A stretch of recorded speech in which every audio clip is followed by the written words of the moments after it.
Friends, welcome to Xylem learning. മക്കളെ, റിമാമിസ് ആണ് കേട്ടോ. നമ്മുടെ ഡെവലപ്മെന്റ് എന്ന ചാപ്റ്ററിൽ ഏറ്റവും പ്രധാനപ്പെട്ട ഒന്നാണ് ഹ്യൂമൻ ഡെവലപ്മെന്റ് ഇൻഡെക്സ് അല്ലെങ്കിൽ ഹ്യൂമൻ ഡെവലപ്മെന്റ് റിപ്പോർട്ട് ഒക്കെ അല്ലെ. ഈ HDR എന്താണ്, എന്തിനു വേണ്ടിയിട്ടാണ് നമ്മൾ HDR യൂസ് ചെയ്യുന്നത്, എന്തായിരുന്നു ഡെവലപ്മെന്റ് എന്ന് പറഞ്ഞാൽ? ഡെവലപ്മെന്റ് എന്ന് പറഞ്ഞാൽ എന്തിൻ്റെങ്കിലും ഒരു ബെറ്റർമെന്റ് അല്ലെങ്കിൽ എന്തിൻ്റെയും അഡ്വാൻസ്മെന്റിനെയാണ് നമ്മൾ ഡെവലപ്മെന്റ് എന്ന് വിളിച്ചുകൊണ്ടിരുന്നത്.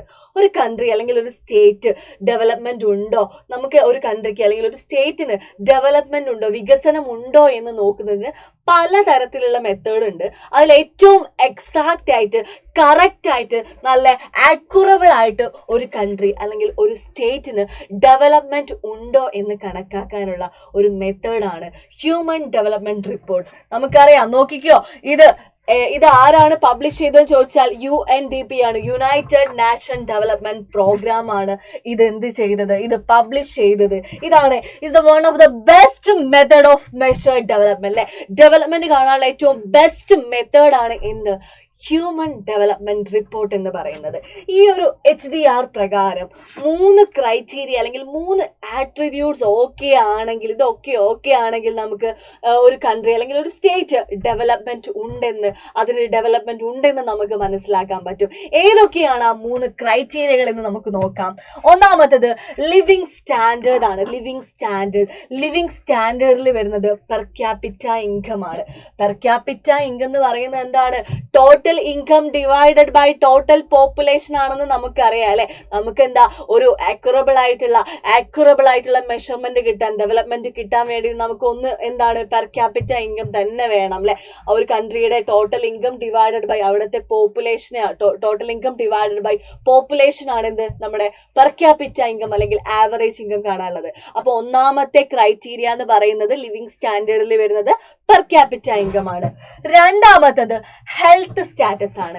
ഈ ഹെൽത്ത് സ്റ്റാറ്റസിൽ 3 കാര്യങ്ങൾ വരുന്നുണ്ട്. ഇൻഫന്റ് മോർട്ടാലിറ്റി റേറ്റ് വരുന്നുണ്ട്, ഡെത്ത് റേറ്റ് ഉണ്ട്, ലൈഫ് എക്സ്പെക്ടൻസി ഉണ്ട്.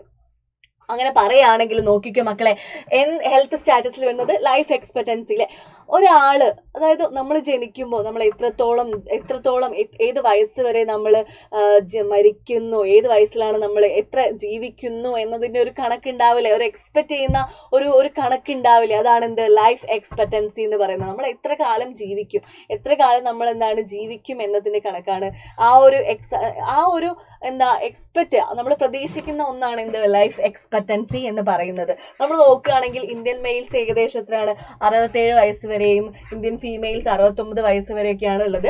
അപ്പോൾ ഈ ലൈഫ് എക്സ്പെക്ടൻസി എങ്ങനെയാണ് മക്കളെ ഉണ്ടാവുന്നത്, അത് നമ്മുടെ ഹെൽത്ത് സ്റ്റാറ്റസ് ആയിട്ട് റിലേറ്റഡ് ആയിട്ടുള്ള ഒന്നാണ്. അതിൽ ഒന്നാമത്തത് ലൈഫ് എക്സ്പെക്ടൻസി ആണ്. രണ്ടാമത്തത് ഡെത്ത് റേറ്റ് ആണ്. ഈ ഡെത്ത് റേറ്റ് എന്ന് പറയുന്നത് ഒരു വർഷത്തിൽ എത്ര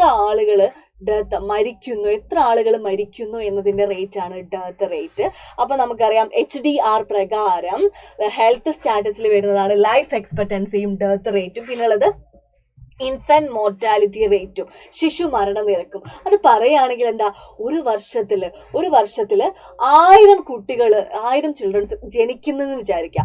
അതിൽ എത്ര കുട്ടികൾ ഒരു വയസ്സെത്തുന്നതിന് മുമ്പ് മരിക്കുന്നു, അതിന്റെ റേറ്റ് ആണ് എന്ത്, ഇൻഫന്റ് മോർട്ടാലിറ്റി റേറ്റ് എന്ന് പറയുന്നത്. Indicates the number of children that die before the age of 1 year അല്ലെ. ഒരു വയസ്സ് 1 ഇയർ എത്തുന്നതിന് മുമ്പ് എത്ര കുട്ടികൾ, 1000 കുട്ടികൾ അവിടെ ജനിക്കുന്നുണ്ടെങ്കിൽ അതിൽ 1 ഇയർ എത്തുന്നതിന് മുമ്പ് എത്ര കുട്ടികൾ മരിക്കുന്നു എന്നതിന്റെ കണക്കാണ് എന്ത്, ഇൻഫന്റ് മോർട്ടാലിറ്റി റേറ്റ്, ശിശു മരണ നിരക്ക് എന്ന് പറയുന്നത്. ഈ ശിശു മരണ നിരക്ക് എങ്ങനെയാണ് ഉണ്ടാവുന്നത്?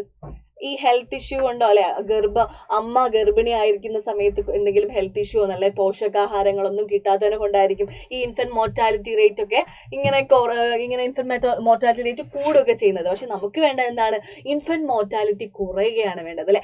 ഒരു കൺട്രിയുടെ അല്ലെങ്കിൽ ഒരു സ്റ്റേറ്റിന്റെ ഇൻഫന്റ് മോർട്ടാലിറ്റി കുറയുകയാണെങ്കിൽ നമുക്ക് ആ ഒരു കൺട്രി ഡെവലപ്മെന്റ് ഉണ്ടെന്ന് നമുക്ക് മനസ്സിലാക്കാൻ പറ്റൂലേ. ഈ ഡെത്ത് റേറ്റും ലൈഫ് എക്സ്പെക്ടൻസി റേറ്റും ഒക്കെ എന്താണ്, കുറവാണെങ്കിൽ ഒരു കൺട്രിക്ക് ഡെവലപ്മെന്റ് ഉണ്ടെന്ന് നമുക്ക് മനസ്സിലാക്കാൻ പറ്റും. HDR പ്രകാരം നമ്മളിപ്പോൾ 2 ക്രൈറ്റീരിയകളാണ്, 2 ആട്രിബ്യൂട്ട്സുകളാണ് നോക്കിയത്. ഒന്നാമത്തത് ലിവിങ് സ്റ്റാൻഡേർഡിൽ വരുന്ന പെർ ക്യാപിറ്റ ഇൻകം ആണ്. രണ്ടാമത്തത് ഹെൽത്ത് സ്റ്റാറ്റസിലെ death rate, life expectancy and infant mortality rate. അപ്പോൾ 2 ക്രൈറ്റീരിയകൾ നോക്കി. ദെൻ ലാസ്റ്റത്തതാണ് മക്കളെ, എന്തായിരുന്നു ലാസ്റ്റത്തത്, educational levels of the people എന്ന് പറയുന്നത്. ഓക്കെ, ഒരു കൺട്രിയുടെ അല്ലെങ്കിൽ ഒരു സ്റ്റേറ്റിന്റെ എഡ്യൂക്കേഷൻ ലെവൽസ് ഏറ്റവും ഇമ്പോർട്ടൻ്റ് ആണ് അല്ലെ. ഒരു കൺട്രി അല്ലെങ്കിൽ ഒരു സ്റ്റേറ്റിന് ഡെവലപ്മെന്റ് ഉണ്ടോ എന്ന് നോക്കാൻ എന്താ educational levels of the people important ആണ്. അതിൽ വരുന്നതാണ് literacy rate, net attendance ratio. Literacy rate എന്ന് പറയുന്നത് എന്താണ് നോക്കാം. എന്താണ് മക്കളെ ലിറ്ററസി റേറ്റ് എന്ന് പറയുന്നത്? അതായത് this is the total percentage of the population of N area at a particular time aged 7 years or above who can read and write with understanding at least one language. ഒരു 1 ലാംഗ്വേജിലെങ്കിലും 7 വയസ്സ് വരെയുള്ള കുട്ടികൾക്ക് ഒരു 1 ലാംഗ്വേജിലെങ്കിലും read and right, എഴുതാനും വായിക്കാനും അറിയുമോ എന്നതിൻ്റെ rate ആണ് എന്ത് ലിറ്ററസി റേറ്റ് എന്ന് പറയുന്നത്. ഈ ലിറ്ററസി റേറ്റ്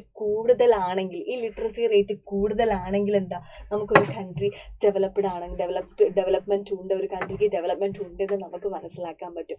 അപ്പോൾ ഒന്നാണ് എന്ത് ലിറ്ററസി റേറ്റ് എന്ന് പറയുന്നത്. നമുക്ക് HDR പ്രകാരമുള്ള മൂന്നാമത്തെ attribute educational levels of the പീപ്പിളിൽ അതിൽ പ്രധാനപ്പെട്ട ഒന്നാണ് ലിറ്ററസി റേറ്റ്. രണ്ടാമത്തത് നെറ്റ് അറ്റൻഡൻസ് റേഷ്യോ. അവിടെ പറയുകയാണെങ്കിൽ മക്കളെ മൊത്തത്തിൽ പറയുകയാണെങ്കിൽ നമുക്കറിയാം ഒരു 10,000 കുട്ടികളുണ്ടെന്ന് വിചാരിച്ചോ, ഒരു സ്റ്റേറ്റിൽ 10,000 കുട്ടികളുണ്ടെന്ന് വിചാരിച്ചോ, അതിൽ 5,000 കുട്ടികൾ മാത്രമേ സ്കൂൾ അറ്റൻഡ് ചെയ്യുന്നുള്ളൂ. അപ്പൊ അതിന്റെ നിരക്കാണ് എന്ത് നെറ്റ് അറ്റൻഡൻസ് റേഷ്യോ എന്ന് പറയുന്നത്. The total number of children of age group 14 and 50 years attending school as percentage of total number of children in the same age group. 14-15 വയസ്സ് വരെയുള്ള കുട്ടികളിൽ എത്ര കുട്ടികൾ സ്കൂൾ അറ്റൻഡ് ചെയ്യുന്നുണ്ടോ അതിന്റെ റേറ്റ് ആണ് നമ്മൾ എന്ത് വിളിക്കുന്നത് നെറ്റ് അറ്റൻഡൻസ് റേഷ്യോ എന്ന് വിളിക്കുന്നത്. നമ്മളെ സംബന്ധിച്ച് ഈ ഒരു നെറ്റ് അറ്റൻഡൻസ് റേഷ്യോ കൂടുതൽ വേണം എന്നാണ് അല്ലേ. അപ്പോൾ ഇതൊക്കെ ലിറ്ററസി റേറ്റും നെറ്റ് അറ്റൻഡൻസ് റേഷ്യോയും കൂടുതലാണെങ്കിൽ മാത്രമേ ഒരു കൺട്രിക്ക് ഡെവലപ്മെന്റ് ഉണ്ടെന്ന് മനസ്സിലാക്കാൻ പറ്റും എന്നാണ് ഹ്യൂമൻ ഡെവലപ്മെന്റ് റിപ്പോർട്ട് പ്രകാരം പറയുന്നത്.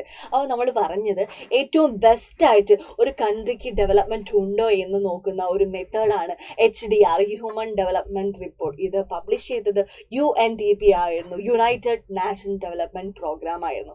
അപ്പോൾ ഈ ഒരു 3 ക്രൈറ്റീരിയകൾ വെച്ചിട്ടാണ് ഒരു കൺട്രിക്ക് ഡെവലപ്മെന്റ് ഉണ്ടോ എന്ന് നമ്മൾ കണക്കാക്കുന്നത്.